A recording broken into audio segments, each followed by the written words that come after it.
Punky Brewster won't be seen tonight, so we can bring you a very special episode of The Gen X Files. Welcome to The Gen X Files. I'm Jim. I'm Adam. And today's show is all about Dave. Oh, baby. Dave. Oh, man, what... Bittersweet, baby. Bittersweet. Wow. Because it's such a great movie. It makes you feel so good, but it makes you realize that the realities of the office of president don't usually align with such patriotism. And it's really amazing how much this movie was night and day with how a president should be and how they are. Well, it's really funny that Frank Langella's character, Bob Alexander, seems to be the norm today rather than we definitely went the wrong direction the after villain's Dave. The hero, and the hero's the villain. But, oh, good Lord, dude. It's been a while since I've seen this movie, and it is a perfect movie. Yeah, I would agree. There is literally nothing I would change about it. No. I mean, perfectly cast, such a sweet story. Yeah. And for something so ridiculously outlandish, and let's be honest, it is out. The plot line is utterly ridiculous. It makes it work. It makes you believe that this could happen, and it kind of makes you wish it could happen a lot of times. Yeah. You know? Yeah. I wished, there's many administrations I wish were Daved. But so far, as far as we know, it's never actually happened. It is February. This is our first in our Good Presidents Month. Which I'm very excited about this month. Yeah, me too. I am excited about Dave. Dave is such a good... It was one of those... back in the day, I would call it a guilty pleasure, but it was like every time it was on, like a pay channel or whatever, I would watch it, no matter where it was at. I don't think there's any guilt involved. I realize that now, but I mean, back in the day, it was like, okay. Well, we're not cynical little chaps anymore. Right. We've grown a lot in our sure in our understanding of the world and the way things work, but it just is quaint, man. And one thing I will have to say is Kevin Kline, I am so glad he got this part, because that guy is one of my favorite actors of all time. He's so good. Always good. Yeah. And as much as I really hate The Big Chill, he was so good in it. And a movie I don't think you've seen that I talk about a lot, Silverado. Oh, yeah. No, I still have never seen Silverado. One of my favorite performances of his. Yeah. And my favorite Kevin Costner performance. Wow. Because Kevin Costner plays like a goofy, kind of out of control. Like where his career could have gone if he hadn't become so serious. And Yes. Yeah. Yes. But yeah, man, and Sigourney Weaver, so perfect. And Charles Grodin. Yeah. Charles Grodin, Frank Langella, Kevin Dunn. Yes. So good. Biggest part Kevin Dunn's ever that I remember him being in. Yeah. But he was so good. There is so much good silent acting in this movie. Yeah. There's so many good reactions. And character development. Yeah. Ving Rhames. Talk about silent. Yeah. But conveying everything. Right. It just comes together to be this sweet. It's, at its core, it's probably a romantic comedy. Yeah. I would agree. At least it becomes that. Yeah. But an incredibly ridiculous story that sucks you in and makes you believe. Yeah. It makes you want to believe. Yeah. You buy into it immediately. Yeah. It's just that all the characters are just done so perfectly well. Mm-hmm. And the writing is so good. Yes. The writing, one of my favorite scenes, and it's a perfect example. If you're a writer, watch the scene with Kevin Kline and Sigourney Weaver sitting on the lawn or whatever, eating the sandwiches. Yeah. And she asks, "Were you married before?" And his one-line response was, "I was. It didn't take." That is such good character development. Yeah. Because up to that point, you just assume he never had been. Yeah. Because he was just such a nice guy. And it's like, what happened? Like, I wanted to know more just from that one line. Well, I've heard the screenwriter said that he murdered his wife. Okay. With poison. Kind of, I actually downloaded it. I found a original draft of the screenplay because there was a character I could not figure out who it was. So I looked up the screenplay. Jerry. I could not figure out who he was. But he was his assistant's boyfriend. The pock-faced guy? Yeah. Jerry. His name's Jerry. But like, I was like, I couldn't figure out who he was because the actor does not look like that. He looks nice, and I was like, oh, okay. But anyway, so I found the script, and it was interesting because it definitely was very different between that and then what actually got put on screen. Right. But this is also where a really good director comes in and makes it better.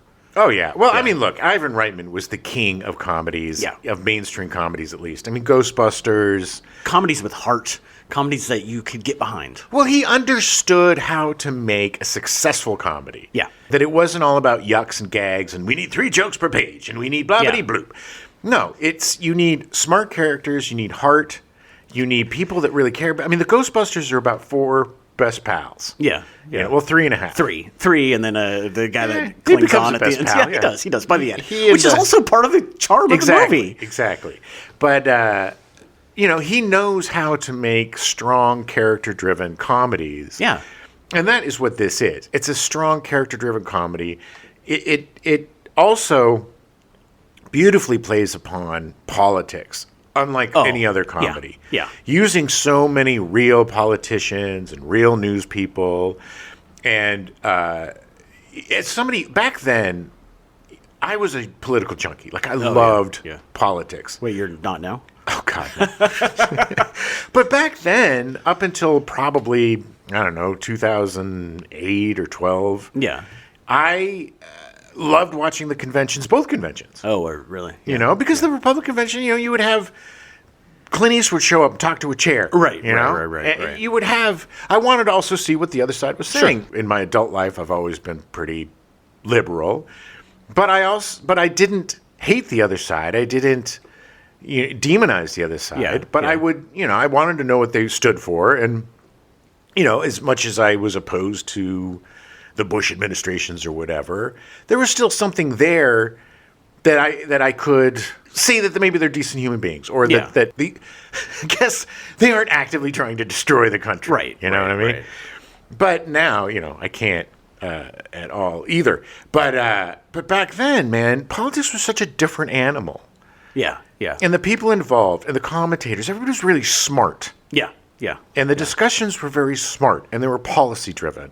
Right. And it wasn't a cult of personality. Yeah. I agree with you to a point, because there was a little bit of cult of personality. Of course. But there was the minority. Yeah. But it wasn't what was driving everything. No, that is correct. And coming from a background of family of politics, my great-uncle was Sam Rayburn, who was the speaker, arguably the greatest speaker of the House in the history of the country. Yeah. I'm not the one saying it. I mean, I am, but other people are too. You just said it. Yeah. But that is what kind of sucked me in. Yeah. Especially to the House and the machinations of that. But this movie makes you feel good about being politically involved, and it makes you want to be politically involved. And it's like, after watching this, I'm probably you too. I'm like, maybe I should run for office. Yeah. I mean, it makes it look, I would say fun, but it makes it look like it's worthwhile. It is such a romanticized version of the political machine. Right. And the good versus evil and good winning out. Yes. It is the fantasy that we all desperately want and wanted. Yes. And it's so fulfilling to see the end of this movie, to see somebody fall upon their sword. Yeah. Well, fall upon somebody else's sword, let's be honest. I mean, it's not like it really, but that's the beauty of the ending. I love the ending is so perfect and how it comes together to get him out of this jam of like, well, what do I do now? Yeah. And it worked so perfectly in such a great fashion. And I just love this movie so much, man. Me too. It is I forgot how much I love this movie. I forgot how much I love Kevin Kline, and I forgot how amazing an actor Frank Langella is. God, he is so good at being an asshole. Oh my God, so good. And for all intents, from what I've heard, he's like the sweetest guy. Yes, I've heard he's a very nice guy, and that he's very sweet. He's just really good at being bad. Well, the axiom is, and I forget who said it, but the people who play the most evil people are the nicest MFers, and the people that play the heroes are the a-holes. Oh, yeah, that's true. Except for Harrison Ford. He's the exception that proves the rule. He's played a couple a-holes. Yeah, but he's not an a-hole. No. He's an American treasure. which we'll talk about later this month. With this later this month, I'm very excited about it. Such a good movie too. One of my favorite parts of this movie is Frank Langella when he's so mad at Kevin Kline and he's trying to speed power walk to get to his office. He can't run because that would be uncouth. So he's got to do this. I'm running. It was so good. My favorite is, I'm going to kill him. I'm going to kill him. You can't kill him. Well, you can't kill him. He's the president. He's not a president. He's a regular person. I could kill a regular person. I could kill 100 regular people. God. Yeah, some people watched this movie and took the wrong lessons. Yes. Yeah. They thought the hero was Frank Langella. But anyway, such a great one. Let's get into it. Let's get into it. Take yourself back to 1993. Ooh, this whole month is the 90s. It is. It's great. Yeah. Very excited. April 25th, Lorne Michaels chooses Conan O'Brien, who was a writer for The Simpsons at the time and a former writer for Michaels at Saturday Night Live, to fill David Letterman's old seat directly after The Tonight Show on NBC. I remember I was in a bar in Belize with Laser Tag Larry. Yeah. When this announcement came on, and we both were like, who? This gangly weirdo? This gangly redhead weirdo? Just like everybody thought. Yeah. And then when I found out he wrote for The Simpsons, I'm like, okay, I'm going to give this guy a shot. And then when I found out he wrote the Monorail episode, I'm like, okay, this guy's funny. He's got the chops. April 30th, tennis player Monica Seles, at this time a top-ranked player in women's tennis, is stabbed during a match at the 1993 Citizen Cup in Hamburg, Germany. That was insane, man. Dude, it was crazy. It was the first time I remember seeing like video of like, what the hell is going on? Well, isn't she also the one that was like, the one that like made the big whenever she hit the thing? Yeah, that's possible. Well, this was a weird spate of athletic attacks, you had like Jeff Galooly attacking going after Nancy Kerrigan, and then this poor woman getting stabbed. But it's crazy because the dude just jumps onto the tennis court. Yeah. Like, I mean, because those seats are pretty high up. Yeah. Jumps down, stabs her, tries to run away. Like, it was messed up. Oh, my God. And people were like, oh, it was like, she just got stabbed. She got stabbed. Yeah. For whatever reason. I don't even know what the reason was. It was her backhand.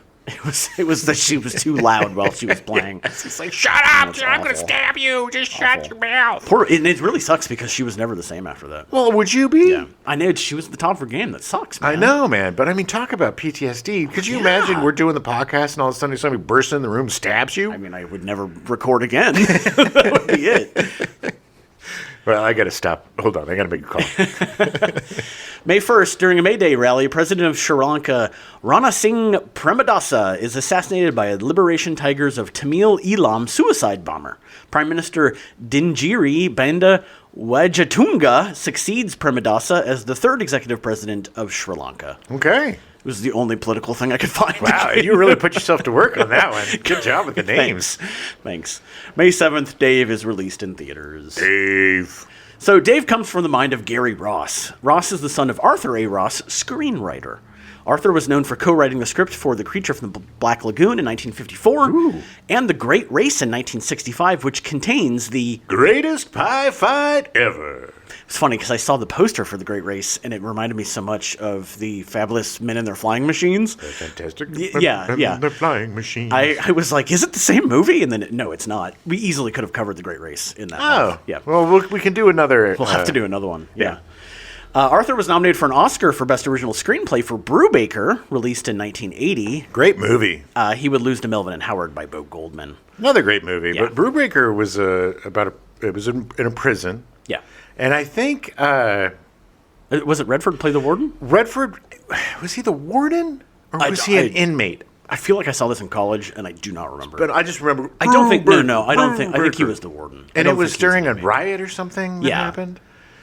That sounds right. Yeah. I don't know. We'll cover it at some point. I remember really enjoying it. Yeah. And, Redford was just He's amazing. He's just amazing, period. Yeah. One of the greatest quiet actors. Yes. It's so funny. He would have fit really well into Dave. He really would have. He would have, yeah. But if you watched, like Sneakers or Butch Cassidy, he really was a funny dude. Like, just naturally a funny human being. Sneakers, there was a lot of people in Sneakers that were funnier than you realized. Yeah, including Ben Kingsley. Yeah. Actually, so great. He wasn't very... No, he was funny in it. Yeah. Wasn't he the blind guy? I don't remember. Or was he the bad guy? I don't remember. Anyway, we need to cover that. Yeah, we do. Ross worked on Ted Kennedy's presidential campaign in 1980. This is Gary, the guy who wrote the movie. Kennedy would lose the primary to incumbent President Jimmy Carter. Oh, man, Ted Kennedy just had such a hard-on for being president, man. He tried so hard. Well, when you drive allegedly intoxicated into a Chappaquiddick River and a woman drowns in your car. Kill someone? Yeah. And you get to shore, but she doesn't. That's going to hurt you. Well, maybe not now. I mean, if he was around now, he'd probably be president. God, I mean, he was in the wrong time. Look at the Kennedy we got going on now. Jeez. At least he wasn't a heroin addict. Yeah, well, that's true. In 1986, Ross would have his first screenplay produced, an episode of The Hitchhiker, airing on HBO in 1986. It was an anthology show about a hitchhiker who literally, it was like Highway to Heaven, but a hitchhiker. Hitchhiker to Heaven? I don't know. I mean, it was I kind of looked into it a little bit. I don't remember the show at all, but it just began and ended with him getting a ride and then telling a story about whoever was in the car with him. Well, that's the Incredible Hulk. He just hitchhiked around the country and then just didn't turn into a big green monster. I know. That's why his show sucked. It ran for like 5 seasons. Well, I love the Hulk. While working on Michael Dukakis' presidential campaign in 1988, Ross's first feature screenplay went into production. Wow, he really knew how to pick the winners. He did. There is going to be a theme of losing in this script. So, man, Dukakis, he was the one that was in the tank, right? Yeah. Looking like a hobbit. He looked like he was like 4 years old. Yeah, it's like bring your baby to work day. Put your little kid in the tank. Do that now. Probably would have won the presidency. Well, he was just too. You need a certain. Look, I don't believe this, but you need a certain amount of machismo to be president. That's true. And he just didn't. He just was a wormy little guy. Yeah, he wasn't a good candidate. Not a very good politician either. No. Ross co-wrote the screenplay with Anne Spielberg, Steven Spielberg's younger sister. Nice. This is the only thing she's ever written. Okay. While Dukakis would lose the presidency to incumbent Vice President George H.W. Bush, Ross's movie Big would become an insane box office hit, establish Tom Hanks as a huge box office draw, and earn Ross his first Oscar nomination for Best Original Screenplay. Amazing. Wait, Spielberg's sister helped write that screenplay? They wrote together. Yeah. Wow. I'm surprised she didn't do anything else. That was super successful. As far as I know, she didn't do anything else. Like, I can't top it. Yeah. He would not win the Best Original Screenplay Oscar. He would lose to Rain Man. Yeah, that was Rain Man. Yeah. I personally think that Big is a better written script than Rain Man, but that's me. Wear your underpants, Ray. Wear your underpants. Uh-oh, lost my underpants. Got to go to Walmart. Did he go to Walmart for his underpants? I don't remember. Anyway, yeah. I don't know. Rain Man's a good movie. Yeah. Ross's next film, Mr. Baseball, released in 1992, was a fun romp that was mired in too many rewrites and studio interference. The movie would barely make half its budget back. Yeah, it was a weird movie, but I really liked it. I remember liking it because I like Tom Selleck. Yeah. I think he really carries the movie. Well, his charm is the movie. Yeah. But I don't remember it being good. I just remember enjoying it. Well, it was nice to see him. They did a lot of these kind of fish out of water. Japan was so mysterious and antagonistic at that time. Like, they were our big trade partners. And everybody was like, oh, Japan's going to take over the world. Everybody was super afraid. I saw the movie Gung Ho. Yeah, exactly. So we had Gung Ho. We had this. Yeah. We had Black Rain. We had all these kind of cross-cultural white guys go to Japan. The Rising Sun with Sean Connery. Right. Shampai. So we had this fascination, but I really like Mr. Baseball. That was a guilty pleasure. Okay. Yeah. Dave would be the first screenplay he had produced that he wrote solo, Gary Ross. Ooh. Everything else he had written with somebody else, or somebody else had rewritten it, or whatever. The movie's plot does have some precedents in actual history, as Woodrow Wilson had a stroke about 2 years into his second term, and his wife essentially ran the executive branch for 2 years. Yeah, she put on a fake mustache and a wig. She didn't look a lot like him, but, back then there was no, TV cameras or whatever, so... No. It was easy to get away with it. There was, people squinting. They kept her far away. And I'm like, is that a woman? I think it's pretty ironic because I'm pretty sure Woodrow Wilson who was in office when they passed the Amendment for Women voting. The suffrage Act? And he fought it so hard. Oh. And then he had a stroke and his wife essentially ran the country. Yeah. Don't quote me on that, but I'm pretty sure that's who it was. Nancy Reagan, too, apparently. Yeah, I mean, yeah. It's one of those... The thing is that part of the problem back then was that the 25th Amendment hadn't been passed yet. So the actual, passage of power from the president to the vice president didn't exist. Until death. Unless death. I don't even think then. I think there was something else. Anyway, it's a whole other thing. Okay. But the succession hadn't been established. Okay. Yeah. I think that beforehand it was generally like if someone died, they just would presume, but there was no like law about it. Well, what year was this? This would have been in the teens, 19 teens. Well, no, because when Garfield died... I'm going to look more into it. Yeah. But this is what I read. But Chester A. Arthur became president after Garfield died. So yeah, the vice president I don't think the actual line of succession had been established. Well, I think maybe not to like... Oh, no, maybe they were talking about the 25th Amendment being that he wasn't dead. Yes, it was the 25th Amendment in that if he's incapacitated in some way. Yes, and I think because of that. But yeah, if he died, then the vice president definitely became president. Yeah. Well, yeah. The events of President Mitchell's stroke during a sexual encounter with his young female assistant are a reference to the real-life circumstances surrounding the death of Nelson Rockefeller, the former U.S. vice president and New York governor. He died in 1979 at the age of 70 during an encounter with his 25-year-old assistant, Megan Marshak. Gross. Could you imagine being that poor woman at 25 having a 70-year-old nast? Look, Megan Marshak, when he died on her, she first called her lawyer and then called an ambulance. So if that tells you anything about Megan Marshak. So gross. 70 and 25. Blah. Yeah, he's Rockefeller. He had a lot of money. Yeah, and some people are attracted to power. It's just how it is. Okay. People are attracted to money. Yeah, well, and power. Money's power. Yeah, she got a lot of money, probably. I mean, he was vice president at one point. At some point, Warren Beatty, which he was, the funny thing is I didn't realize Nelson Rockefeller was vice president during Ford. I had no idea he was vice president during Ford. Yeah. It was Nelson Rockefeller. Well, it's like it's like finding out that Picasso died in 75. Yeah, you're like, what? It's like, what? Yeah. At some point, Warren Beatty became interested in an early draft of Dave. He would have been great, too. He would have been okay. I still prefer Kevin Kline, but he would have been fine. He played the president in Bulworth, right? Yeah. That was... but that was goofy. That was like a weird, goofy comedy. It was a dark comedy. But he was very goofy in it, from what I remember. Well, he lost his mind, and he went and got into hip-hop, and... Yeah. It was really an interesting movie, but it was weird. We're going to have to do a Beatty month. At some point, yeah. Ross, realizing an opportunity, said he was very unhappy with that draft, so despite being late in delivering the script and short on money, he started over from scratch and had to take out a second loan on his house to finance the next draft. Good Lord. Ivan Reitman came onto the project when Beatty suggested he read the Ross script. Reitman had been riding a wave of box office successes with Twins, Ghostbusters 2, and Kindergarten Cop, earning an average of $211.3 million against an average budget of $28 million. Nice. Oh, it's not too much. His 3 movies earned almost $750 million in about 4 years. That's amazing. Listen to our Ghostbusters 2 episode. Yeah. Ghostbusters 2 was a revelation for me. It's a great movie. In 1992, Reitman would executive produce Beethoven, the surprise box office hit starring Charles Grodin, Bonnie Hunt, and a big old St. Bernard. Look, man.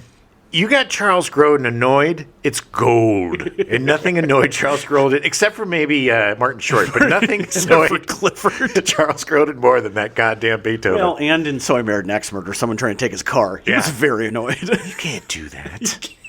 I know you can't do that. Plus, Bonnie Hunt is one of the most underrated comedic actors around. She always put it. She was great. Her performance in Jumanji was amazing. She was great in this. Yes. It's just, and we're walking, and we're walking, and we're stopping, and there is Bob Alexander. And we're walking, and we're walking. She's in for 2 minutes and is completely memorable. So That's how great she is. So Kevin Kline was cast as David Kovic / President William Harrison Mitchell. See how they did the William Harrison there? There was a president named Harrison. Yeah. Warner Brothers, who was distributing the film, insisted that Reitman use a box office star, with one exec suggesting that Arnold Schwarzenegger play Dave. No. Yeah, I cannot imagine a more incorrect casting. Oh, you want me to play the president? Oh, okay, I will be the exact same as the other guy because I'm exact same. Although, granted, if you told me that Kindergarten Cop was starring Arnold Schwarzenegger before it got made, I would be like, really? And he did pretty well in that. He was great in Kindergarten Cop. He was great in Twins. The problem is I can't see him playing dual characters. I don't know how you differentiate the two. It would be so funny if all of a sudden he's like, hello. Hey, I'm president of the United States. I'm the president, and we will get this done together. It's like... Wow, he had this in him. I didn't even know. It's like, what's the name of the Hispanic woman from Modern Family? Sofia Vergara. Sofia Vergara. It's like when Sofia Vergara puts on her American accent. I am American. Yes. Oh, God, she's funny. Warren Beatty and Kevin Costner were both interested, but they ended up casting Michael Keaton. Okay. Kevin Costner, no, man. No, I don't think Kevin Costner would have been good in this. He wouldn't have the charm. I mean, he can. I guess he can be charming. He can be, but... there's something about him that I just wouldn't buy in this. Well, it's the thing that makes it work so well with Kevin Kline is how humble he is. Yeah. You know, how he's just a regular guy. He's goofy and kind of innocent. Yes. Like, he's innocent. Yeah. Like, that's the big thing, is that it's just everything's like, wow, okay. Although, that's the exact character that Kevin Costner played in Silverado. Maybe that's why they were... who knows? Maybe he could have done it. God, maybe if he had done this movie, we wouldn't have to deal with 14 hours of Horizon right now. or what's that show? Oh, the show that I watched. Yellowstone. God. Ugh. Keaton was only cast for a short time before he had to drop out. I do not know why. I think it was casting conflicts. Really? Yeah. Were they doing? He was done with Batman by then, right? Yeah. It would have been in 90. I think the second one was in 92. So it would have been around that time. Probably left. He might have gotten the part and then been like, you know what, I'm gonna take some time off. Or maybe he got clean and sober, that movie that everybody absolutely forgot. When they approached Kevin Kline, he almost turned it down, thinking he was going to be playing the same character as he did in A Fish Called Wanda. Did he read the script? Apparently not. He was probably just pitched by his agent and was like, I don't know. Well, he did a string, because A Fish Called Wanda was amazing, but then he did that movie with Tracy Ullman, which it was kind of the same character a little bit. That movie was great, with Keanu Reeves playing a hitman, and what was the name of that movie? Anyway, I forget the name of it, but I get it. You know, he just didn't want to be that guy. Yeah.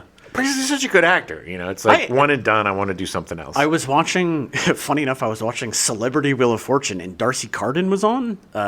She was in the, Darcy Good Place, yeah. Yeah, The Good Place. She talked in the little interview they had. She was like, I talked to my good friend Ted Danson when we were working together, and I asked him for advice, and his only advice he gave me was, when you're looking for new parts, play something completely opposite of what you just did. Nice. And that way it'll keep it interesting for you. And I think that's kind of where Kevin Kline was. He felt like he was getting pigeonholed into this thing, and he was like, I want to do something else. Well, he is also an actor. Yeah. You know, he's a guy. Yes, he's definitely an actor. But the kind of guy that's doing theater and Shakespeare and is not in it for the money. No, he's in it for the art. He loves the craft. Yeah. He did start on Broadway, winning 2 Tony Awards before 1981. He was often in New York Shakespeare Festival shows, earning him the nickname The American Olivier, which is a really good nickname to have, because Olivier is amazing. Yes. He became nationally known when he was cast opposite Meryl Streep in 1982's Sophie's Choice. Yeah, baby. Tough choice. I don't think I've ever seen that movie. Really? I did not realize he was in it. Yeah, it's not what you think. Yeah. I mean, it is kind of what you think, but it's not like she's some peasant woman or whatever. Right, it's like, it's like the movie starts out and Kevin Kline and this other guy and her are kind of like this whole... Yeah. Or maybe they become friends after the choice. I don't know, but she ends up having to make the choice of her 2 kids. Right. It's awful. Yeah. It's like, I don't know. That's why you don't have kids. Kline worked with director Lawrence Kasdan in 1983 with The Big Chill, and again in 1985 with Silverado. You can be good once. Yeah. Look, everybody loves The Big Chill. It was such a boomer movie, though, you know? Yeah. And it's still all the boomers. Like, remember with all the great music? It was supposed to be Kevin Costner's first movie, too. Big movie. Yeah. But he was dead. But he got cut out. He was the corpse.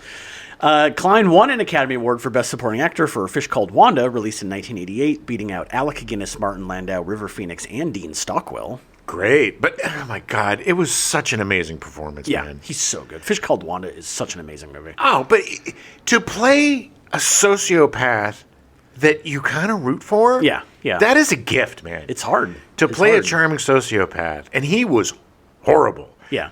But you still kind of liked him, you know? That's Kevin Kline. Yeah, it's very true. Kline continued to act in comedies and dramas for the rest of the 80s, not all of them successful. Just before Dave, Kline was in Chaplin, playing Douglas Fairbanks, who told Chaplin he resembled Hitler, which led to Chaplin conceiving of The Great Dictator. Chaplin was such a bad movie. It was not a good movie. Robert Downey Jr. was not good. No, I think he was still on the D's. Oh, yeah, definitely. Kline met Phoebe Cates in 1983, and they got married in 1989. They are still married. They're one of the few Hollywood couples that stayed married. Yeah, because it's Phoebe Cates. You're never... and it's Kevin Kline. Like, they are perfect together. But Phoebe Cates was everybody's... She was the Gen X dream girl. Yeah, yeah. You know? The most beautiful woman... One of the most beautiful women ever to grace Hollywood. Just seems super sweet. Yeah. And unfortunately, I don't think she ever really got her due as an actor. I agree. But she was great. She was so good. Yeah. Gremlins is one of my favorite movies. She was so good in it. And so good in Gremlins 2. And Gremlins 2. When she starts going off for like her Arbor Day story or whatever. I love her. Love her so much. So good. And if anybody is going to steal Phoebe Cates away from me, I'm glad it was Kevin Kline. Yeah, he's a good dude. He's a good dude. Kline has voiced Calvin Fischoeder, the landlord of Bob's Burgers, since 2011, appearing in 45 episodes. Such a great character. Which he's still playing. And again, that's why I love Kevin Kline, because he was just like, yeah, sure. Every like few months, I'll come in and do this voice. Brilliant stroke of genius. Also, his brother cast Zach Galifianakis, and the two of them as brothers. Insane. Amazing.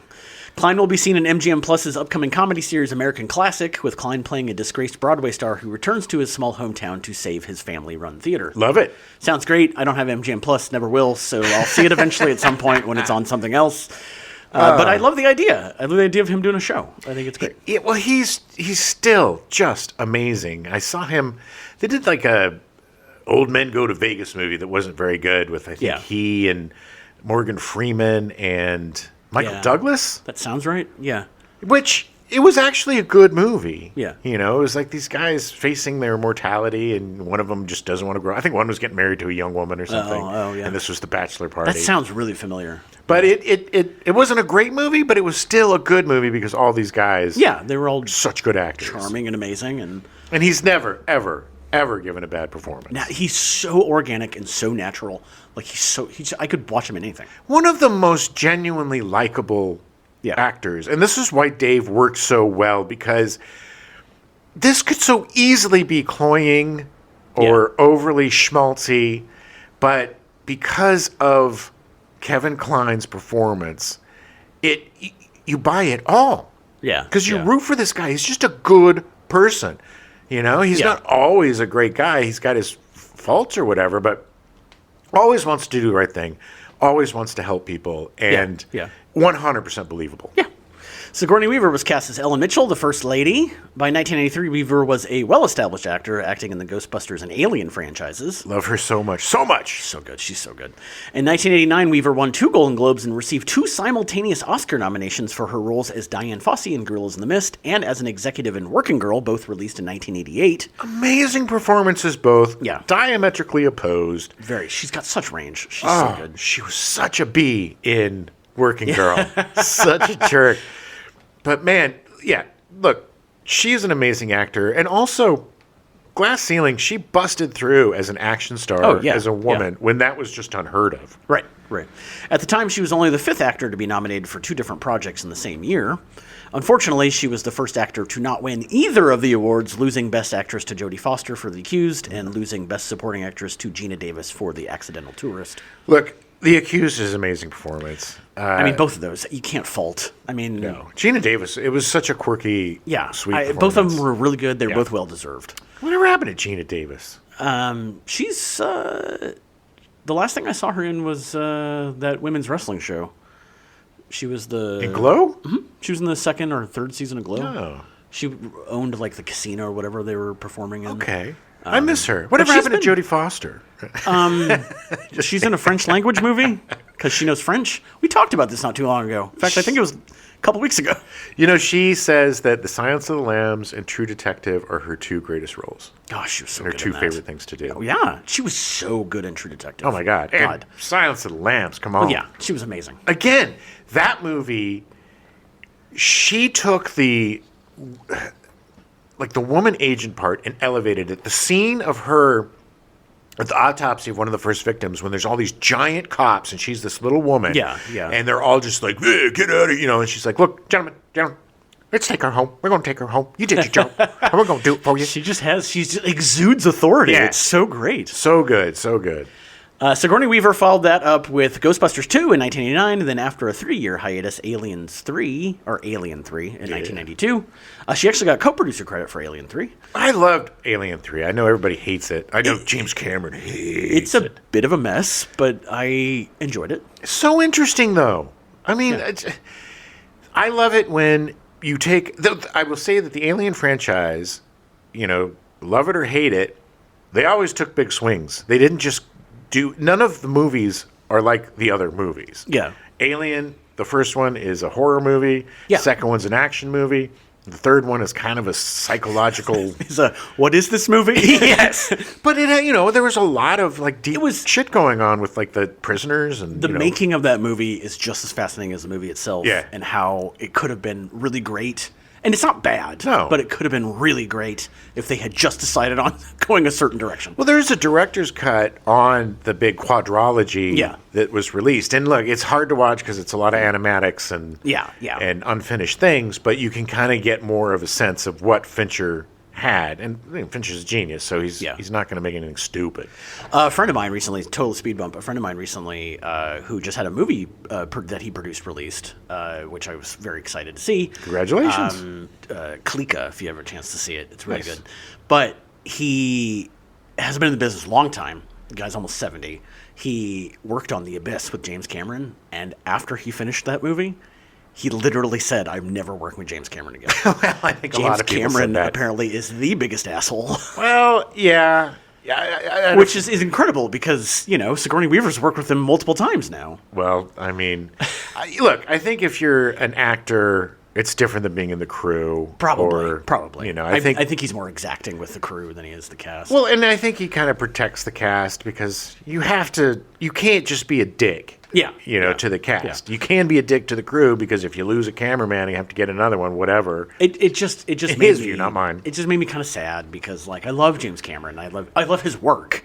I don't know anything about him. Yeah. I mean, the most really I've watched of him talking about stuff was when that submersible imploded, and he talked about it ad nauseum because it was so bad. Yeah. But otherwise, I'm okay, But it just made me kind of sad. Yeah. It's he's such a brilliant man, and I've never thought he was probably a good guy. Not somebody I'm going to have a beer with. Yeah. So that same year, in 1992, she reteamed with Ridley Scott to appear in 1492 Conquest of Paradise, co-starring Gerard Depardieu and Armand Assante. Gerard Depardieu, I'm going to urinate in this plane, and I'm going to sex Rakoski. Yeah, he played Christopher Columbus, who's Spanish, by the way. I know. Despite the star power, the film only earned $7.2 million at the box office against a $47 million budget. Speaking of assholes, Ridley Scott blamed the audience. They don't hear shit unless it's from Texas or America, right? Yeah, he literally thought that it was because of accents that they just wouldn't come to the theater. Buddy, no, you cast the ugliest human being on the planet as Christopher Columbus. And also, by this time, we're all starting to wise up about Christopher Columbus and what a piece of shit he was. Yeah. And also, it did, and it's really sad because this movie's going to come up multiple times during the cast. Yes. But there was another movie about Christopher Columbus that came out 3 weeks before. Yes. And while the movies were being marketed, people were confusing the two. Well, yeah. And neither of them made any money. Which is so bizarre. I get 2 volcano movies because they're action. It was because it was the anniversary, 500th anniversary of coming in. Yeah, it literally was released on the day that he landed in America. I'm doing quoties. Yes. Landed in America when he got lost. Yeah, when he got lost and then murdered a bunch of natives. Genocide, whatever. Yeah, he got some spices. He was a good dude. What are we talking about? The movie. Don't say that to Italians. Don't you disparage Christopher Columbus. I'll give you a punch in the nose. The movie did fare much better in the worldwide box office, earning over $59 million overseas. So technically, the movie made money.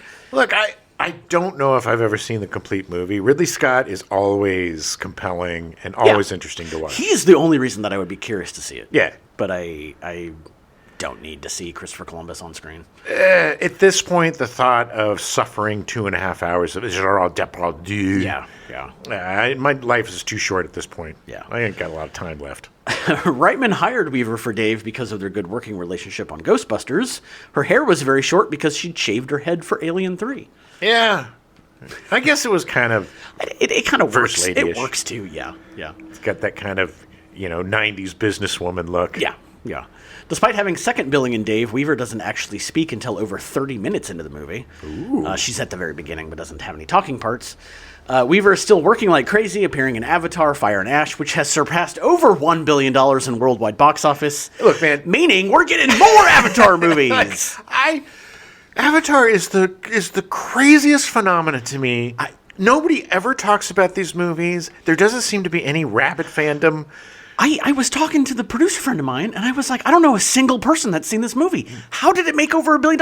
And he was like, because of the James Cameron thing, he was like, I'm never seeing it. I don't care. Yeah. And I was like, how is this making money? I don't know. Look, I don't dislike the Avatar movies. I cannot tell you what the plot of them are. This will be the first one I won't see in the theater. Oh. Although I didn't pay for the second one. It was when Phoebe was working down at the theater. I got in for free. But Nice. And it was in 3D, and it was fine. But again, much like the first one, just completely forgettable. I saw the first one in IMAX 3D. Yeah. And it was an incredible experience. Yeah. But it was, I can't tell you who's in it. I can't tell you what it was about. I know Sigourney Weaver's in it.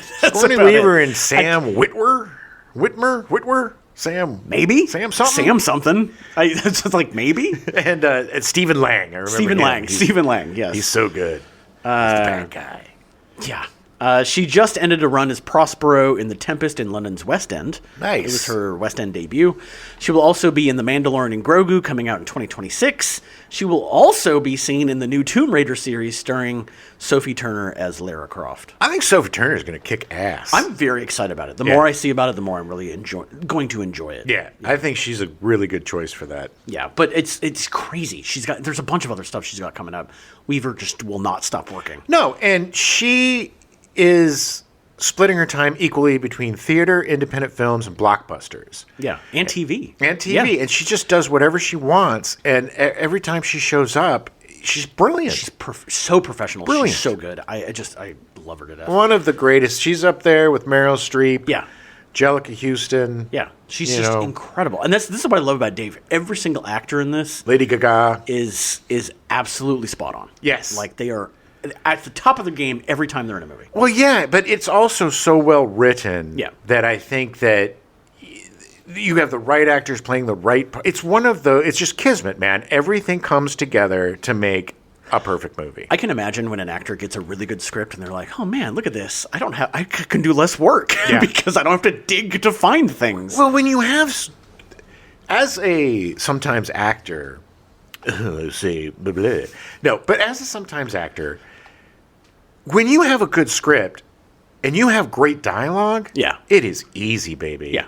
Because it's so natural. Yeah. When you have bad dialogue, and look, man, how do I make this sound real? Exactly. And it's so tough. And it's like, the problem is when you're writing something that looks good on paper, and I'm looking at you, Stephen King, with your dialogue in your books, doesn't necessarily translate well to film. There's definitely dialogue that is written that is not as natural. No, it's stilted. It's exposition. Yeah, it's just the first thing I would tell everybody when, because I've written a number of plays, and people come to me, well, what should I do? And I was like, did you read it out loud? Yeah.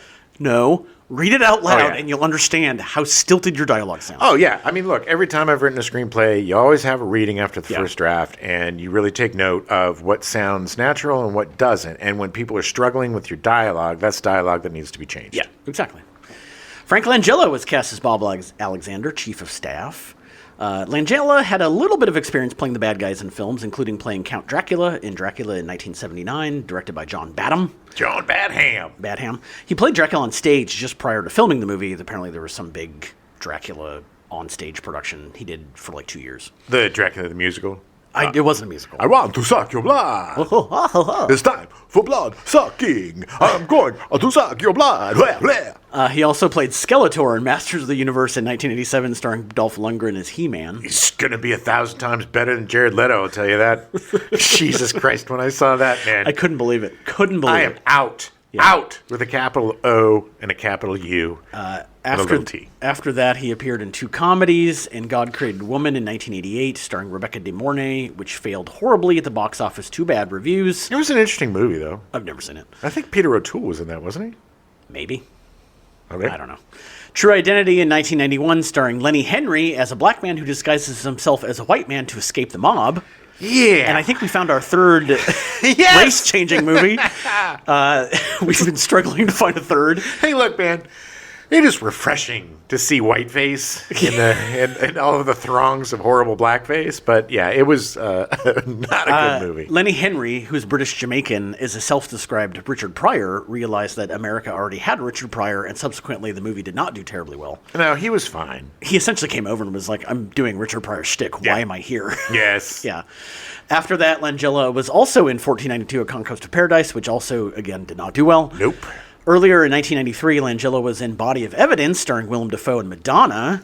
I remember this in the headlines. It originally received an NC-17 rating because it was too sexy. No, it was too sexual, but there was nothing sexy about that movie. I know.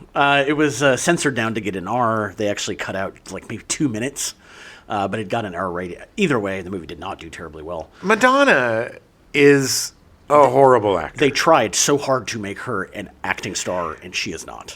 I blame Sean Penn. I blame him marrying her and then pulling her in and being like, look, I will give her this. She was pretty good in Dick Tracy. Yeah, because you couldn't see her face. Yes!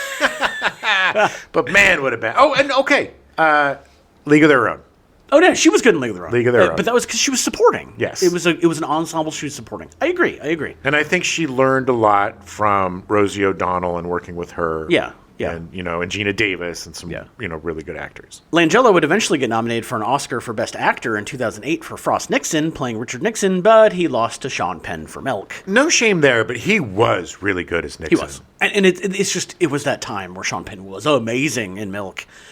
But he was great. It was just bad timing. Frank Langella's portrayal of Nixon gave Nixon humanity. Yeah. Made you kind of feel for Richard Nixon. Yeah. And he felt like a human being. Yes. Yeah. And probably more than Richard Nixon deserved. Definitely more than Richard Nixon deserved. He can most recently be heard in Destiny 2 Lightfall voicing the console. He's got that deep voice, man. Yes, he does. That's why he played Skeletor. He's just got that amazing voice. I could kill a real person. I could kill 100 real people. When he comes in and he's like, don't you ever call me for a meeting again. He was so good at being... scary? Yeah. So scary. Like, he just nails it, man. And his face, everything about him. He was also in the latest adaptation of Lolita 20 years ago. Oh, yeah. That's right. That's the one where you talk about him running around with his wiener flopping. His flopple dang. Yeah. Flopple dang. His dangle flopping. Yeah. Kevin Dunn was cast as Alan Reed, communications director. Kevin Dunn. He's so good. So like another likable guy. Like he and again had good character development because he was definitely scheming with Langella to do this whole thing and then realized how awful it was as it went on. Well, he seems to me, his character at least, seems to be like the guy who kind of was like Dave when he started out. Yeah. He had noble intentions. He wanted to do good, but realized the truth and the machinations of politics. He became cynical and was drawn to power and, okay, I just got to be on the side that's going to, I got to keep my job. Right. Which is the most important. And then he finally realized that there's a country at stake. And Dave kind of made him see that, good people are still out there. He reignited his love of politics and country for doing the right thing. The scene where he's in the press room and Kevin Kline starts doing the speech and he's like, I wrote that speech. And he's like, no, really? Like the genuine appreciation that he's like, wow, somebody really and then he starts doing the speech and he's just like, Kevin Dunn is just so like, holy crap, my words mean something. Yeah. It's great performance. So Dunn made his film debut in Mississippi Burning in 1988. Listen to our Mississippi Burning episode. Oh, it's such a good movie. I just ran into Stephen Tobolowsky again. Oh, really? Yeah. I didn't talk. It was the closest I've ever gotten to him. I didn't talk to him. You didn't say Ned Ryerson? No. But it was. He's getting up there in age. Well, he's got to be in his 80s. Yeah, either late 70s or 80s. Yeah.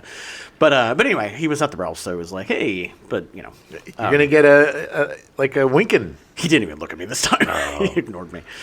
Some of his notable movies, Kevin Dunn's notable movies include in 1990, Blue Steel, starring Jamie Lee Curtis, Marked for Death, starring Steven Seagal, and The Bonfire of the Vanities, which everyone would like to forget about. Yeah, what a horrible movie. All three of those are pretty bad movies. I don't think I've seen Blue Steel, and Marked for Death is a guilty pleasure. It's dumb. Look, man, I love early Steven Seagal movies. I can't. There's just something about that. Those are my guilty pleasures. His little fat body and his ponytail and the fact that he can't raise his legs. He's just slap fights. There's something about him that I love. But Blue Steel, I think Jamie Lee Curtis plays a cop. Yeah.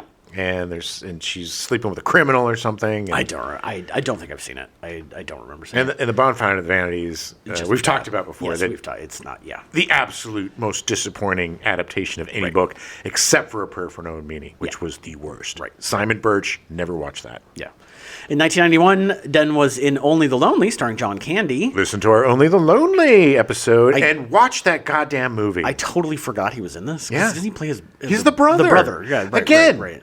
A character who is... Dunn also has the thing that Kevin Kline has. Yeah. Which is he's got this inherent likability about him that makes his, quote, bad guy characters more complicated. Right. Because he was the spoiled brat brother. Yeah.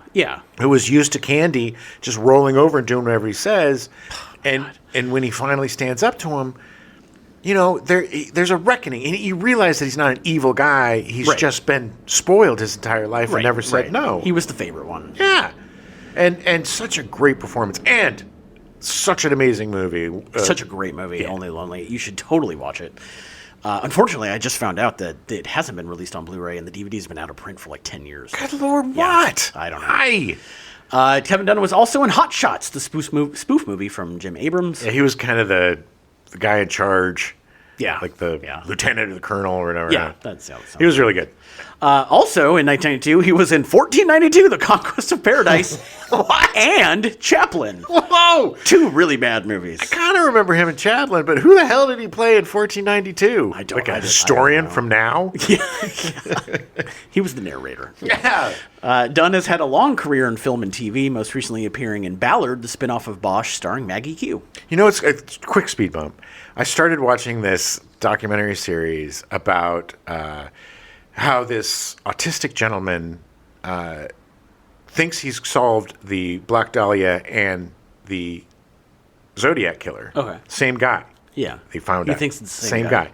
But Michael Connolly, the writer who created Bosch and created the spinoff, he was on it, but also the woman who inspired the movie Ballard and the dude that inspired the movie Bosch are actually homicide partners in real life. Oh, weird. Who caught serial That's killers crazy. and stuff. Oh, wow. And they were interviewing them, and it's really interesting. I'm enjoying the show, but the one thing that's keeping me from fully recommending it is because Nancy Grace, for some ungodly reason, she's on there, and it's just need to be I hate Nancy Grace with a passion. Not hate her, but I cannot stand listening to her voice. I think it's a fair assessment. Oh my God, she's an awful human being. She's a hag. Yeah. Ving Rhames was cast as Dwayne Stevenson, the Secret Service member. Agent. Yeah. That's what they're called. Rhames, born Irving Ramses Rhames in Harlem, stayed away from drugs and crime like a lot of his friends. What a cool ass name. Yeah. Irving Ramses Rhames. Yeah. Instead of doing crime and drugs, he played football. Nice. I mean, he makes sense. Yeah. He's a big dude. When one of his high school teachers praised his poetry reading, he opted to apply to the High School of Performing Arts in New York, where he developed a love of acting. Okay, this is why he is not a failed athlete turned actor. He made the choice. Yeah, he still could have been an athlete. He probably would have been very successful as an athlete. Sure, but he is just a sweetheart and an artist. Yeah. While at SUNY Purchase studying acting, his fellow classmate Stanley Tucci nicknamed him Ving. Of course he did, because Stanley Tucci is apparently the coolest man on the planet. I just love that he was in class with Stanley Tucci. You know what? I'm going to call you Ving. Ving. Okay, don't take it. I kind of like how it sounds.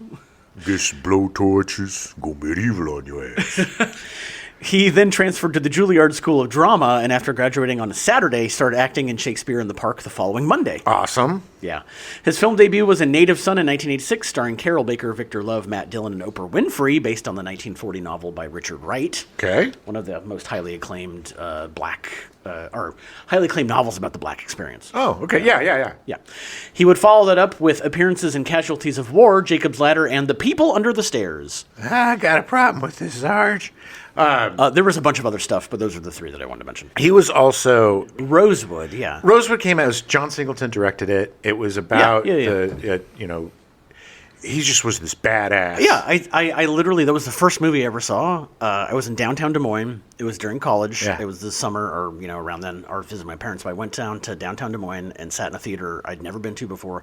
I was the only person in the theater. Really? The only time I've ever seen a movie alone. Oh, wow. Yeah. I saw a ton of movies alone as a kid. It was just, normally there'd be like one or two other people, but it was literally the one time where there was nobody else. Yeah. Oh, but he's so good in that movie. It's a great movie. Yeah. I mean, I really enjoyed it. He's good. He's been in a ton of stuff. After appearing in the disaster Stop or My Mom Will Shoot in 1992, Rames appeared in Blood In, Blood Out, directed by Taylor Hackford in early 1993. The following year, he would appear in Pulp Fiction and become a household name. Oh, yeah. That's where the belong his ass. Rames has appeared in over 140 projects since then, including all of the Mission Impossible movies and my personal favorite of his, Out of Sight, from Steven Soderbergh. Such a great movie. He is so charming in that movie, and I love him to death. It's such a great movie. I love that movie so much. The Mission Impossible movies are like Avatar in the fact that I can't tell you what any of them are about. I will have a lot of fun watching them and then completely forget they exist. I totally did him dirty in the last one, too, by the way. Oh, did they? I didn't see it. Don't spoil anything. No, he's dying, I think, of a disease or something. Oh. And he's just so weak. And it made me think, like, is Ving Rhames okay? Yeah. That's how good an actor he is. I'm like, is Ving Rhames okay? He'll be seen in the upcoming movie The Mongoose, co-starring Liam Neeson, Marissa Tomei, and Michael Chiklis. That's right, I'm Liam Neeson. And there's a mongoose that's attacking. Action thriller? Yes. I'm not really sure. A mongoose escapes from the zoo and attacks my family. And then I have to I have a particular set of skills as a veterinarian to get that mongoose. Played by Ving Rhames. Ben Kingsley was cast as Vice President Gary Nance. Of course, we all know that Ben Kingsley managed to win an Oscar for Best Actor for his performances Mahatma Gandhi and Gandhi, released in 1982. Wait, what? It was technically I think it's his first movie. Technically, he was in one movie before that, but it was like 8 years before, and nobody knows what it was. So I think of it as his debut performance. Well, way to hit it out of the gate, baby. Knocked it out of the park. He would be nominated for Best Supporting Actor for his performance in Bugsy as Meyer Lansky, released in 1991, but would unfortunately lose to Jack Palance for City Slickers. Watch me do one-armed push-ups. It was that Oscar show that he did the one-handed push-ups, which I think eventually killed him. Balance was great, but Ben Kingsley's take on Meyer Lansky was so layered and deep and well done. And, every time that I've seen that character portrayed, and it's a lot, he nailed it the best. He makes him the most interesting, and he makes him a human being. Yeah. 1992 would see him in Sneakers, the ensemble heist comedy. Love that movie. Which we're going to cover at some point this year. Before Dave, in 1993, he would appear in Searching for Bobby Fischer, written and directed by Steven Zaillian. I love that movie. I don't think I've ever seen it. Bobby Fischer. It's like all narrated by the kid, and the kid's like a chess prodigy, and I think he might be his teacher, his chess that probably teacher. That makes sense, yeah. But he is so good in it. That movie is surprisingly amazing, man. Okay. And what's his name? The guy that plays Fat Tony in The Simpsons. Mantegna? Joe Mantegna. He plays Fisher's dad. And he's so good in it. And it's a very different role for him. Okay. I highly recommend that movie. After Dave, Ben Kingsley was seen in Schindler's List, written by Steven Zaillian and directed by Steven Spielberg. Yeah, it was all right. You know what's funny? I still have never seen Schindler's List. You've never seen it? No. It is an amazing movie. I've heard it's great. I feel like I've built it up so much in my mind now that if I see it, I'm going to be disappointed. Yeah, I need to see it again. I've seen it once. It is a rough watch, but it's also a really good movie. There's humor in it. It's not just this, I just don't want to turn into Elaine Bennis and be like, yeah, it was fine. There's no way, I know. Or Jerry Seinfeld, you make out during the whole thing. God. Kingsley would get nominated again for Best Supporting Actor for Sexy Beast, released in 2000, but would lose to Jim Broadbent for Iris. again, this is where two completely different performances. How do you demarcate between Kingsley and Sexy Beast and Jim Broadbent and Iris? Yeah. They're so different. Oh, yeah. Well, that's why, look, I've said it before, I'll say it again. I hate award shows for art. I think it's detrimental. I think making art is hard enough without pitting people against each other, and it's arbitrary. The best performance is going to be different for anybody who watches it. It's like, it's like saying the best color is purple. Yeah, I know. Which it is. It's red. I loved him in Sexy Beast. Is one of my favorite little unknown movies. Yeah. He is so good in it, and is so different from anything else he's done. Well, we've met him, and the fact that he can play such a badass in movies, Or he's just so good. Or just take, the first take in the Marvel movie, playing that character. Yeah. Oh, Trevor Slattery. Yeah, playing Trevor Slattery. When before you know the truth about him, right? He's a badass, and then to continually play this character who is an actor. It's so good. It's so good. One of the best characters in the Marvel universe. Yeah. Yeah, I mean, that's why they keep bringing him back. A couple of years later, he would be nominated for Best Actor for House of Sand and Fog, released in 2003. That's Woody Allen, right? No, I don't think House of Sand and Fog was. No. Okay.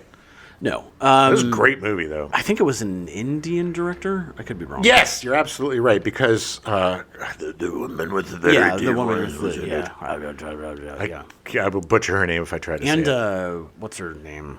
Jennifer Connelly. Right. Yeah. Yeah. It was released in 2003, but he would lose to Sean Penn for Mystic River.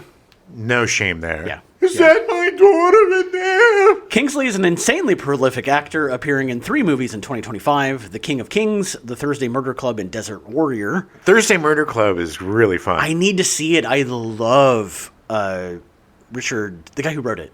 Richard Osman, the guy who I love him, and I don't know why I haven't seen it yet. Oh, it's really fun. I think it's Helen Mirren and him. And Pierce Brosnan. Yeah, it's a bunch of older actors that are like, we're going to go solve a murder. So much fun. Really fun. He's written, they've had 5 books of it. I'm hoping they do more.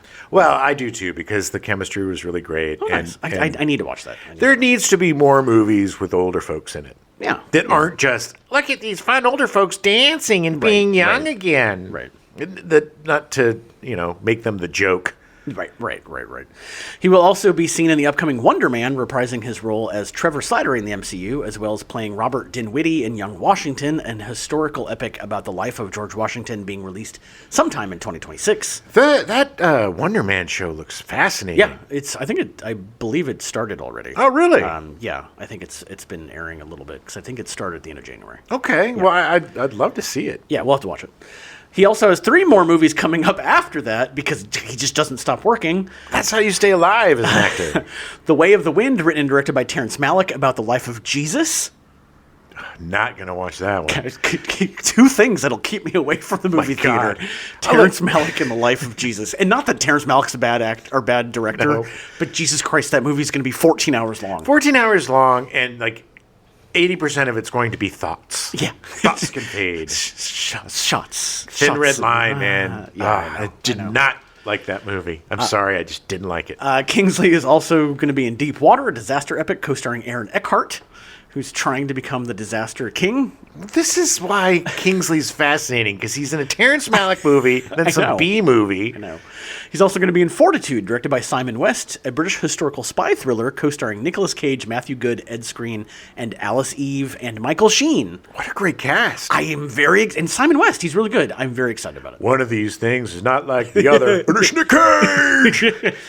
Charles Grodin got cast as Murray Blum, Dave's accountant friend. One of my favorite actors of all time. And so good in this. The greatest talk show host of all time. Yeah. Him on Johnny Carson or Letterman or Conan being the acerbic, don't want to be. Yeah. It was the character he played, but gold every time because he realized what BS being on a talk show is. So he made it something interesting and fun. Yeah. My favorite scene of his is when Kevin Kline's just trying to get him to sit in the chair. He's like, I don't want to sit in the chair. I don't want to sit in the chair. They're recording us. They're recording us. There's recording things everywhere. Grodin's first significant part was in Rosemary's Baby in 1968. Yes. He has appeared in some big movies, including Catch-22 in 1970, The Heartbreak Kid in 1972. Really great movie. Bad remake with Ben Stiller, but he played the Heartbreak Kid. Yeah. And it's such a... Back then, it was groundbreaking because it's this guy who gets married to this woman he obviously doesn't love. Yeah. Goes on vacation and sees Sybil Shepherd. Right. Falls in love with her and is trying to but it's the grass is always greener, and it's just one of those. It's so funny because that literally happened to my brother's first wife's father. Oh, wow. They got married, and a week later he met the woman that he should have married. And then he had an affair with her for 20 years. Oh, yeah, that's kind of shady. All came out in a cabin in Wisconsin. Oh boy! My brother sat upstairs in the attic and read Stephen King for a week. Oh my God! Yeah. He was also in King Kong in 1976. Ugh. Yeah, great cast, but he's been in a lot of stinkers, unfortunately. Poor Jessica Lange, man. Yeah. That movie made her a international joke, and she's an amazing actor now. But she is. But she was just a model way over her head, and horribly directed. It's not her fault. He was also in Heaven Can Wait in 1978. Love that movie. Warren Beatty. We already cover that soon.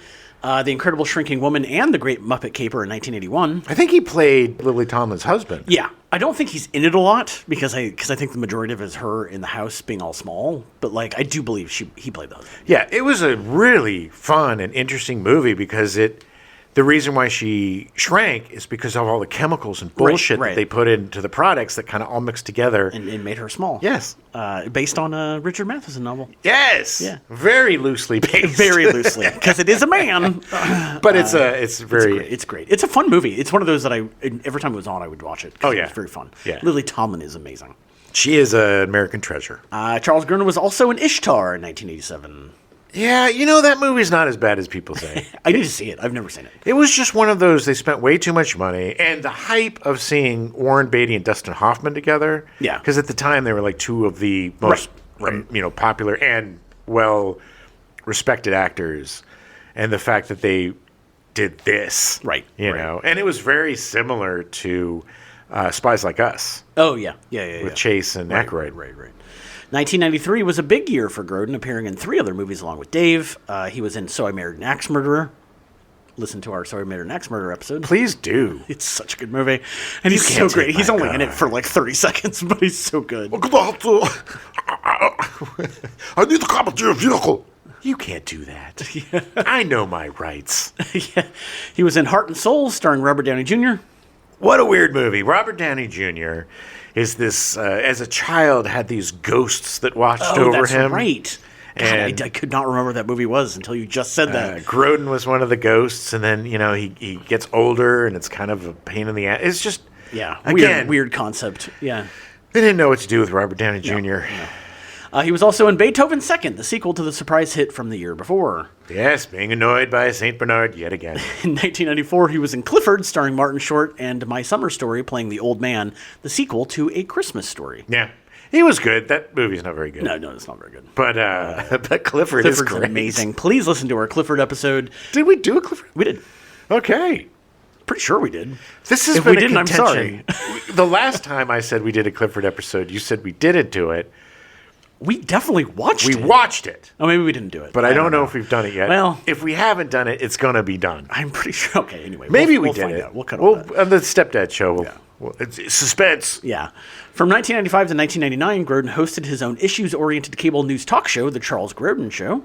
So strange. Yeah. He pretty much stopped acting entirely. It originated as a nightly show on CNBC, replacing Tom Snyder after he left to start The Late Late Show on CBS. Yeah. The show was dropped by CNBC in 1988, but aired for a final year as a weekly show on MSNBC before ending its run in late 1999. Yeah, it was so weird. Such a weird turn for him. But he was a good host. Yeah. For most of the early 2000s, Grodin became a political commentator. He ended his 12-year hiatus from film in 2006, appearing in The X, starring Zach Braff, Amanda Peet, and Jason Bateman. Ugh. Yeah. Forgettable. Grodin was much more choosy about his roles as he grew older, appearing only in a handful of projects. Sadly, he died from multiple myeloma at his home in Wilton, Connecticut on May 18th, 2021 at the age of 86. Yeah, it was such a heartbreak, but 86 is a good one. Yeah, he had an interesting career. Faith Prince was cast as Alice, Dave's employee at the temp agency.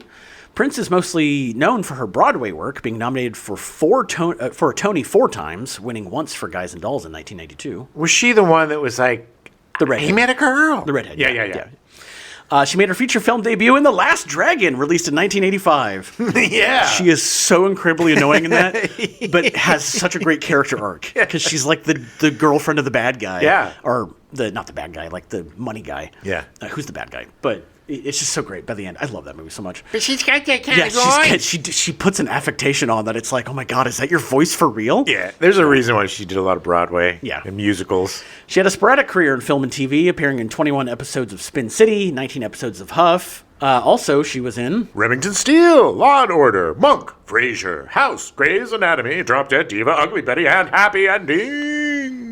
Most recently, 6 episodes of Monarch, starring Susan Sarandon, which looks like it's trying to be Yellowstone. I think it's about Nashville and where's that? Country singers. What's that on? No idea. Never heard of that show. No idea. Prince is also a cabaret singer, making her cabaret debut in 2005, which was recorded and sold as an album. She was last seen on Broadway in Boop, the musical, playing Valentina, which is about Betty Boop somehow coming into the real world. Laura Linney was cast as Randy with an I, the White House secretary that's shagging the president. Linney made her feature film debut just the year before Dave, appearing in Lorenzo's Oil, starring Nick Nolte and Susan Sarandon. Yeah, you gotta go find, my kid's sick. You gotta go into the jungles to find Lorenzo's Oil to save him. Yeah. She continued to have smaller parts, appearing in Searching for Bobby Fischer, A Simple Twist of Fate, Primal Fear, and Absolute Power. All great movies. Simple Twist of Fate is Steve Martin, where he finds it's based on the... He adapted it from Silas Marner. Yes. Yeah. Primal Fear was the debut of Ed Norton. Yes, Ed Norton. An amazing performance by Ed Norton. Yeah. Totally overshadowed Richard Gere.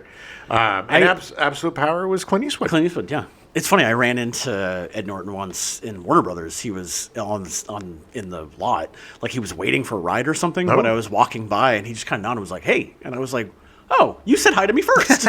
I was like, cool. All right. Nice. It's like, hi, nice to meet you. Linney gained notoriety for her appearance in The Truman Show with Jim Carrey, which was fantastic. Good morning. Good afternoon. If I don't see you, good night. She is a great actor, and I'm not going to say underrated because everybody really likes her, but I think underutilized. You don't see her enough. In 2000, she appeared in You Can Count on Me, earning an Oscar nomination for Best Actress, but lost to Julia Roberts for Erin Brockovich. Yeah, no shame there. Yeah, you can't. Julia Roberts was so good in that movie. 4 years later, she would be nominated for Best Supporting Actress for Kinsey, but would lose to Cate Blanchett for The Aviator. That was with Liam Neeson as well, right? Didn't he play Kinsey? Yeah, I believe so, yeah. And look, Cate Blanchett. She was so good in that. 3 years after that, she would be nominated for Best Actress again, this time for The Savages, but would lose to Marion Cotillard for La Vie en Rose. Linney has done a ton of TV, being nominated 8 times for an Emmy, with 4 of those coming from Ozark.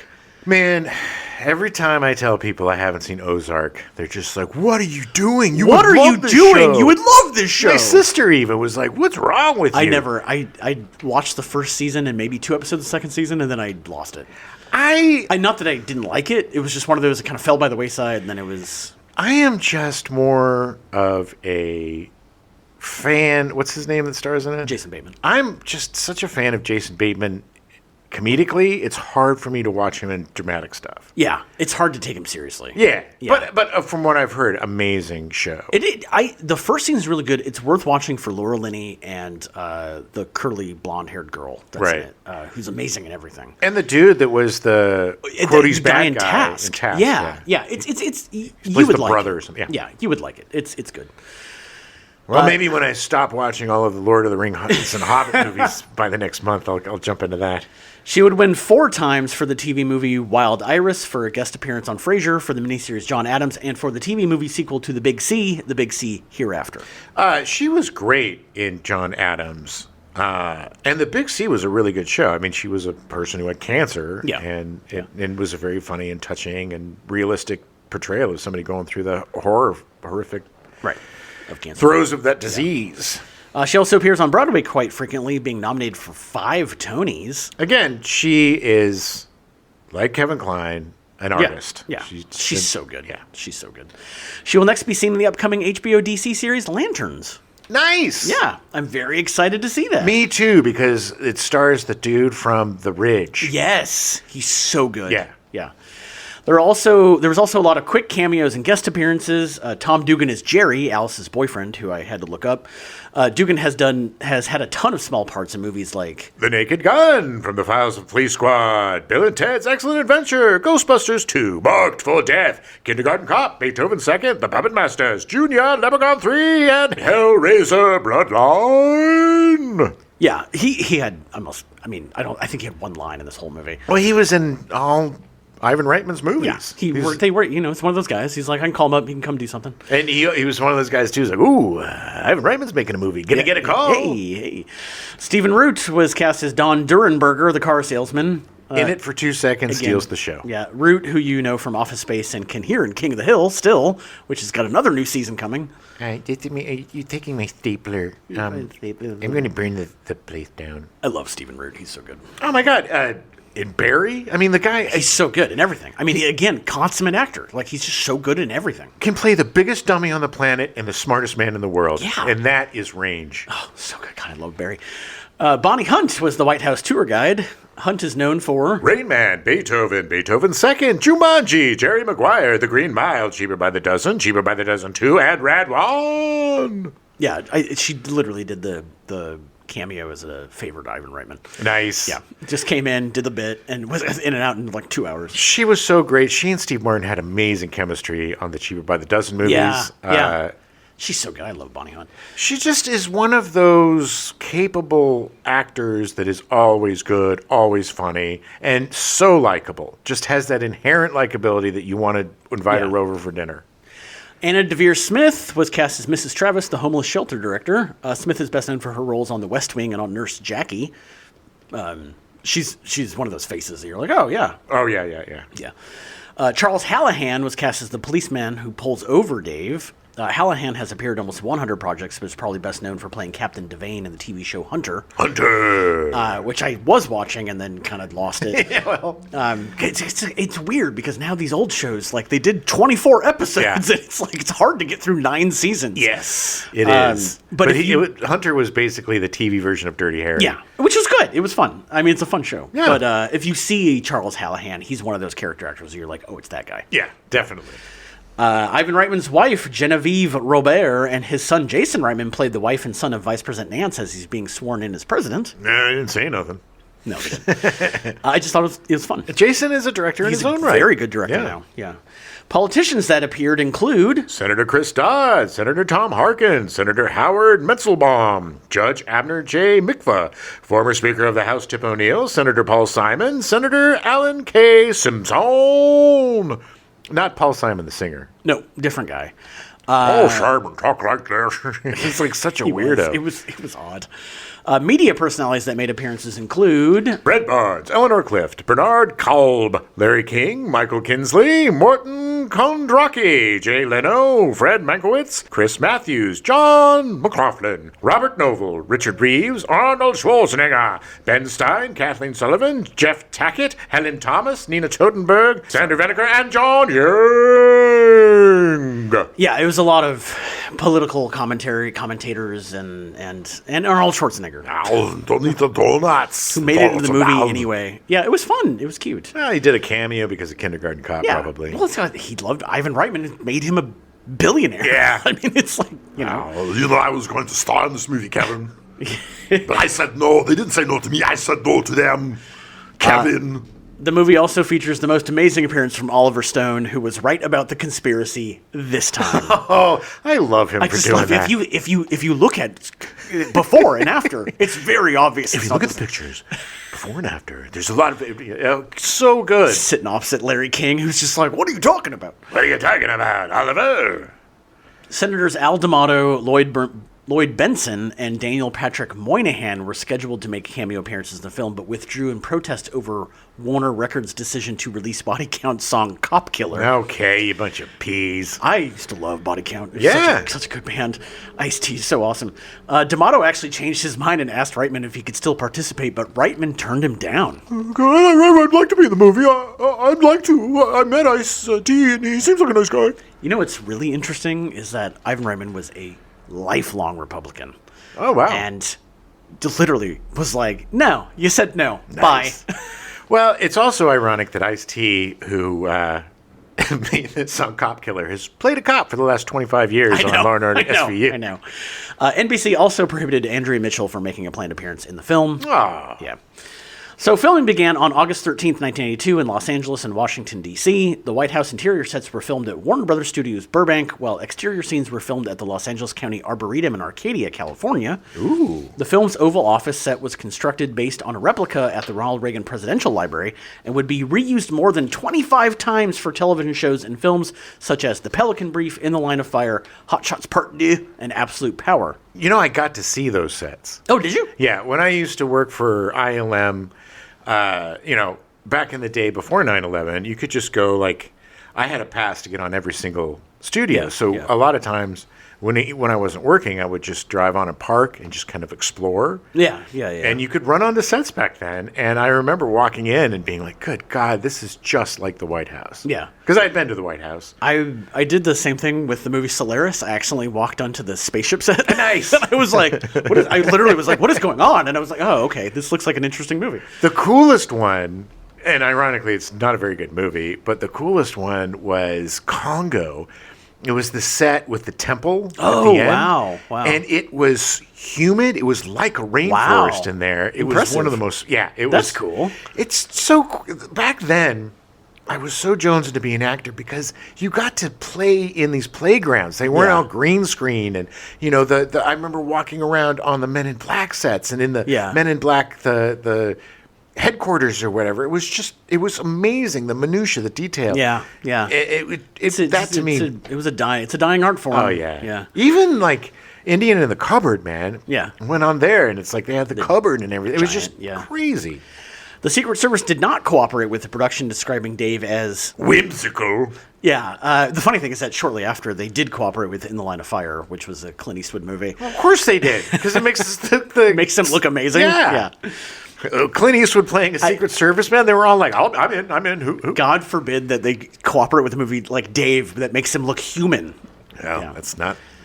Yeah, I know. The scene in which Dave and Ellen are stopped by traffic cops was added by Ivan Reitman and Gary Ross after Reitman felt the two characters needed a moment where they could bond before returning to the White House. It is such a funny scene to watch her try to improvise. Try to sing. It's just like, But it pays off. The whole shot of her covering her face with the pillow, singing the song. She had so much fun. So great. It was, after being so miserable, married to a miserable man who's cheating on you. Philandering everywhere. And to have a first date with a man who looks exactly like the man that you fell in love with. A really good first date. Yeah. It's got to be weird, dude. Yeah. It'd be like, there's a lot of exes that if I went on a date with somebody who looked exactly like that ex, it would be bizarre. Yeah, that would be weird. While working on the scene, the filmmakers had to get the rights to use the song Tomorrow, so Reitman got on the phone with Ray Stark, the producer of the movie Annie. Stark gave his permission as long as the song was not going to be a parody, and ended the conversation with, "Oh, you're gonna owe me, kid." Funny enough, Reitman never heard from him again. Forget it. You don't owe me nothing. Yeah. Which, the funny thing is, it's not really a parody, they just sing it very poorly. Yeah. But it's such a great scene. And the fact that, everyone's behind them was like, that's the president and the first lady. What are they doing? Yeah. It's so great. Well, they did a really good job, too, of being like, oh, we're lookalikes. Yeah. It's not really us. And it's so corny, but the funny thing was, she needs a lot of work. She needs work. You look great. She needs work. The House of Delegates chamber in the state capitol building in Richmond, Virginia, doubled for the House chamber in the U.S. Capitol in Washington, D.C. Yes, it didn't have the gravitas. It didn't quite have it, yeah. While this movie was being filmed, many members of the Virginia House of Delegates and visitors to the Capitol that day were used as extras. The building was the capital of the Confederate States of America during the Civil War, just 2 hours south of Washington, D.C. Crazy. I literally did not know that. And I'm a weird history nerd. Yeah. And it's like, did it really take that long to get places back then? It seems really close. Well, it seems really close. 2 hours by car is 2 days by horse. It just seems, even then, 2 days seems, I figured it would be even further south. Well, dude, when you're having a war I know, of the country, I know. it's not going to be, It just blew my mind. It was like, wow. Well, you picture the South like having some, cabin or something. Assumed it was like in Georgia or Alabama or something. A bunch of racist douches in a cave being like, no, it was in Richmond. They also used the exterior of the building for the swearing-in ceremony for Vice President Nance. Nice. Here's a weird speed bump. They say that Nance is the 45th president of the United States, meaning Mitchell was the 44th.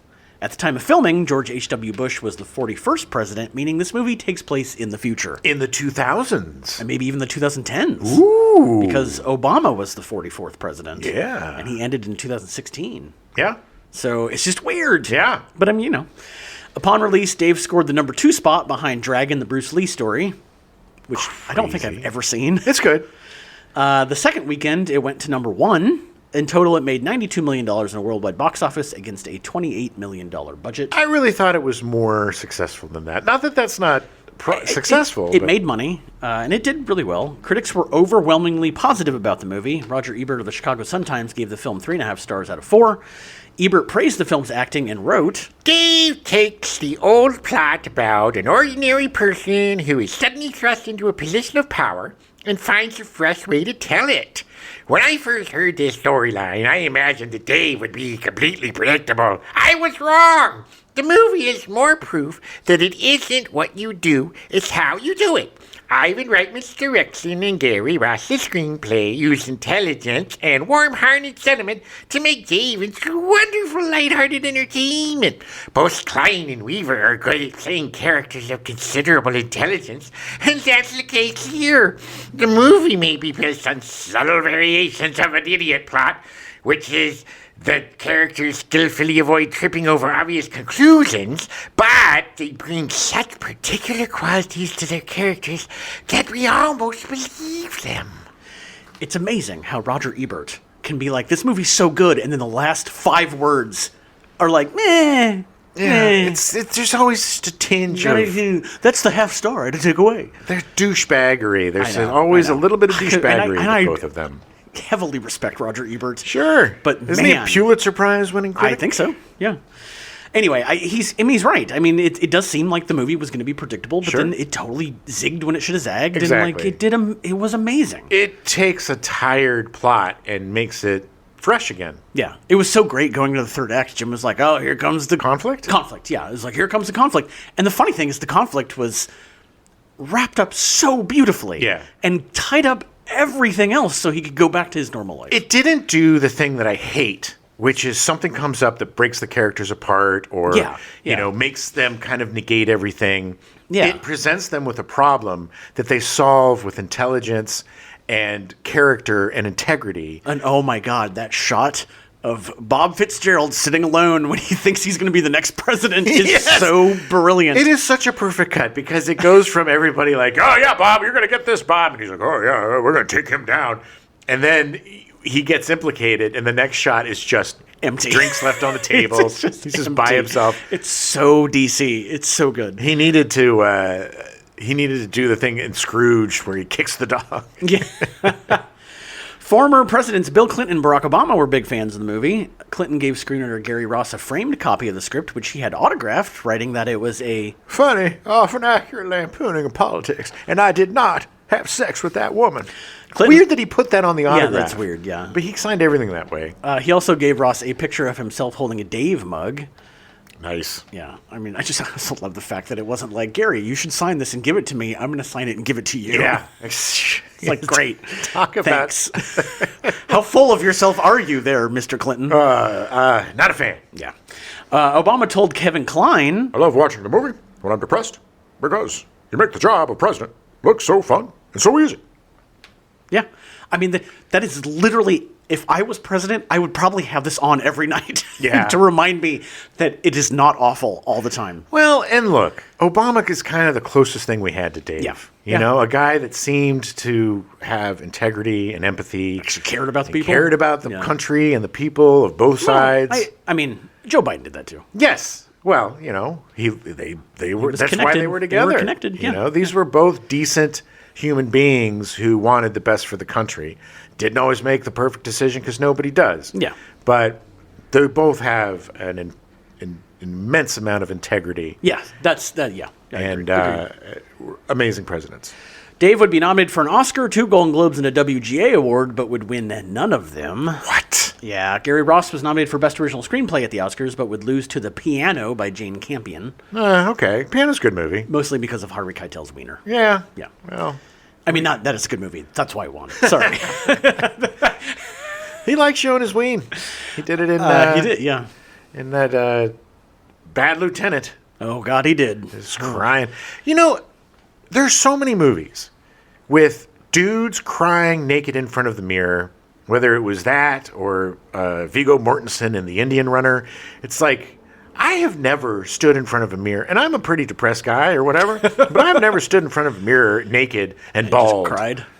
I mean, sometimes getting out of the shower and I've catching cried in the glimpse. shower a couple times. In the shower, I've definitely different. cried in the shower. Yeah, but never staring at myself, just weeping. Yeah. It's just a weird trope that I don't know. I don't get it. Yeah.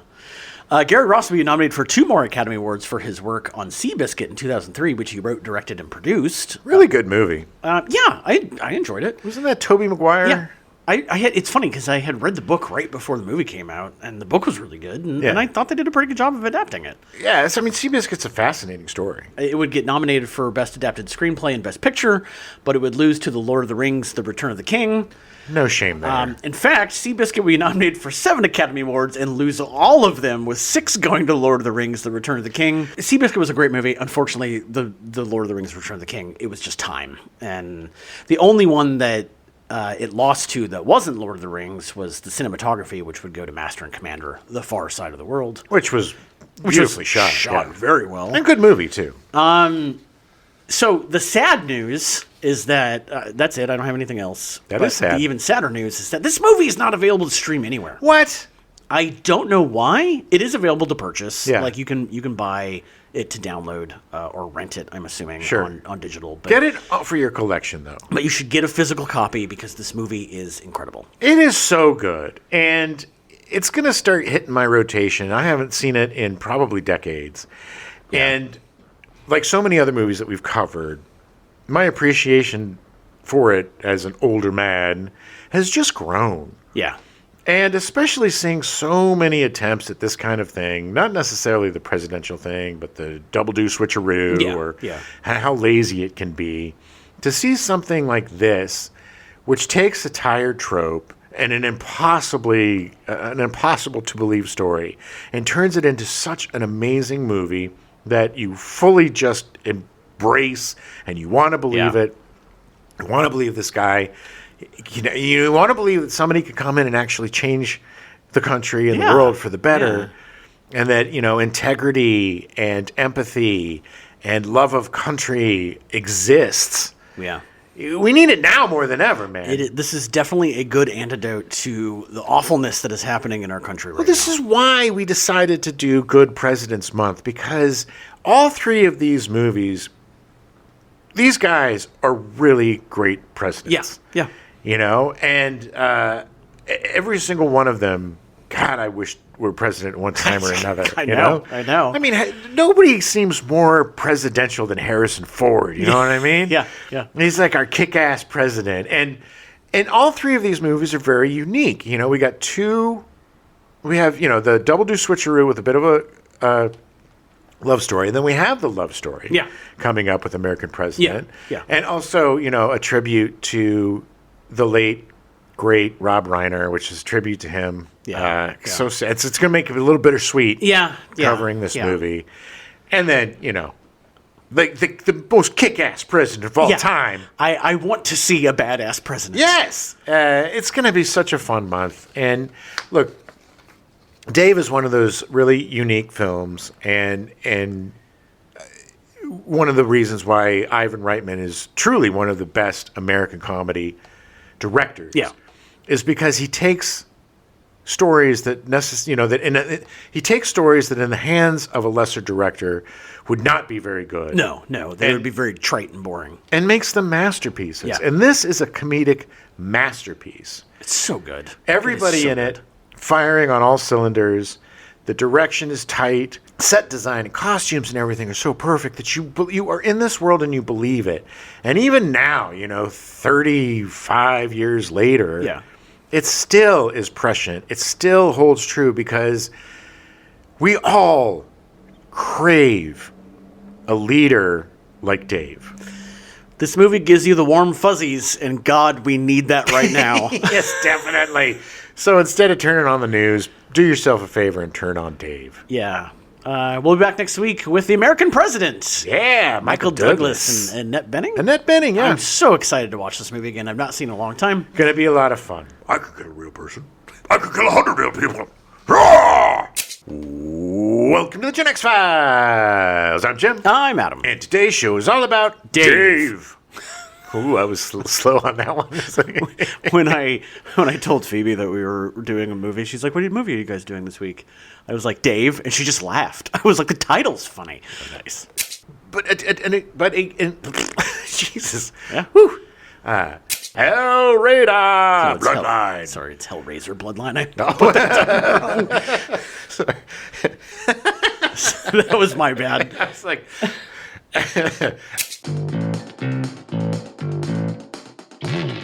We now return you to your regularly scheduled programming. Soap, already in progress.